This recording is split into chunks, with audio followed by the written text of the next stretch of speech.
I'm Anthony from Hasslish.net, and in our Computer Buying 101 video, I explained the 4 different types of computer builds that I believe will fill specific needs. From the entry-level web surfer to the high-level 4K video editor, I covered the basics. However, as I mentioned in that video, I didn't really go into processors.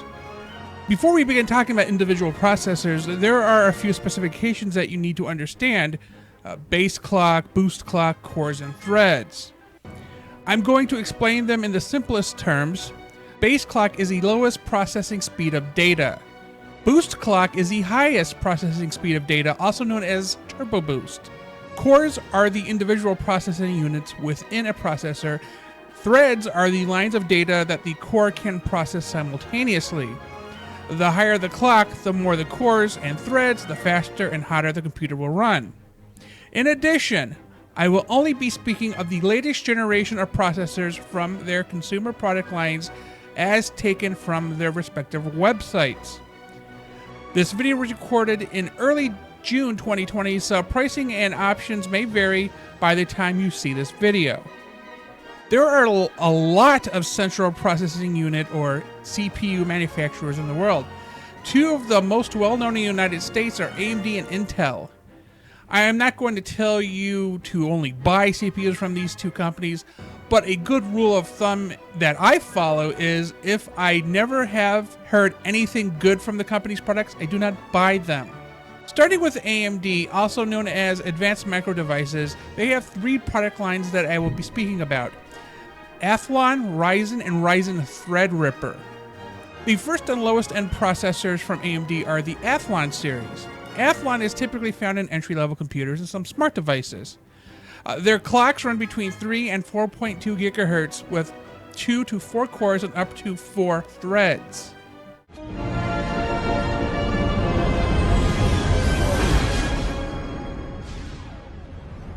The second and mid-level processors are from AMD are the Ryzen series.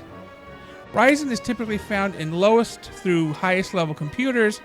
Ryzen has 4 subseries named Ryzen 3, Ryzen 5, Ryzen 7, Ryzen 9, with Ryzen 3 being the lowest end and Ryzen 9 being the highest.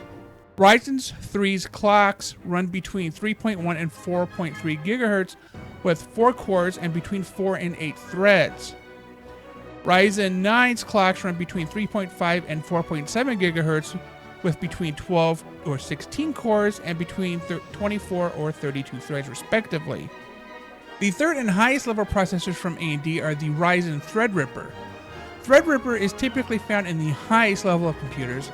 Threadripper's clocks run between 2.9 and 4.5 gigahertz with 16 to 64 cores and 32 to 128 threads. Moving on to Intel, they also have 3 product lines that I will be speaking about: Core M3, Core I, and Core I Extreme. The first and lowest end processors from Intel are the Core M3 series.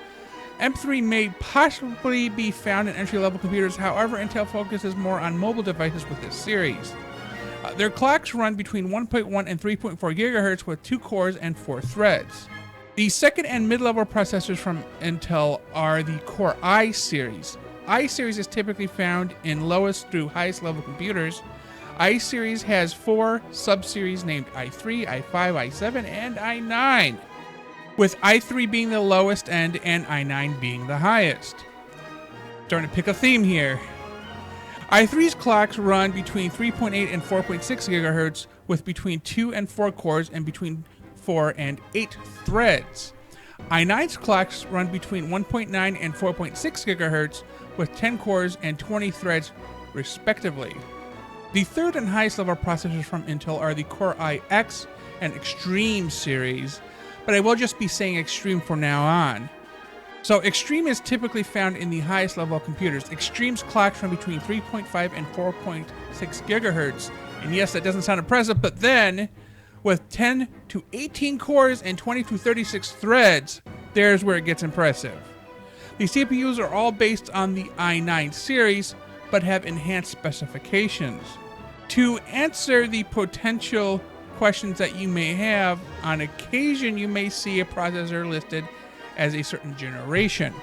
As technological efficiency increases, so does the generations. Thus, a Generation 10 processor is typically better than a Generation 9 processor.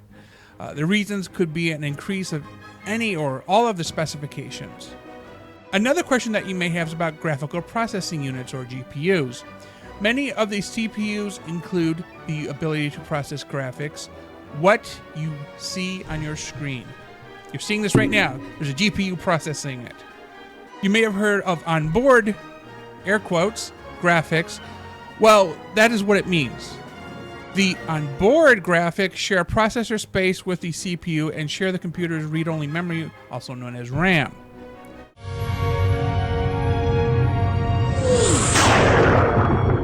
Because the onboard graphics share both the CPU and RAM, many gamers prefer a dedicated GPU. A dedicated GPU is a graphics processor entirely separate from the CPU that has its own RAM, leaving more resources available for the CPU since it would not have to share.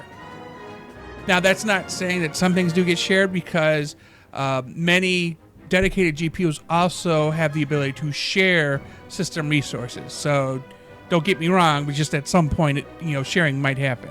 Depends on how much demand you put into the GPU. There is also an assortment of dedicated GPUs in the marketplace. The rule of thumb there is to consider the clock speeds and the amount of RAM.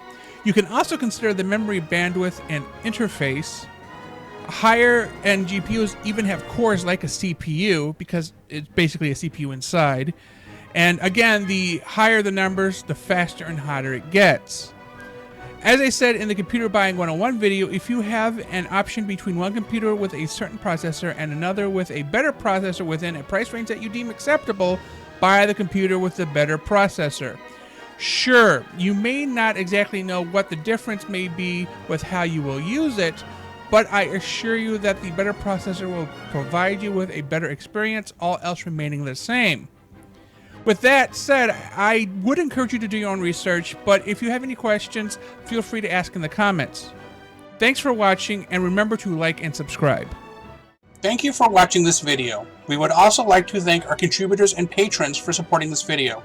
If you wish to add to the discussion, post a comment below. Please remember to like, subscribe, and check out our other videos. Thank you for checking out our content. Before you leave, please remember to click like and then subscribe. If you want to receive notifications, do not forget to enable them by clicking on the bell. Then afterwards, check out our social media at HasledgeNet and our website at hasledge.net.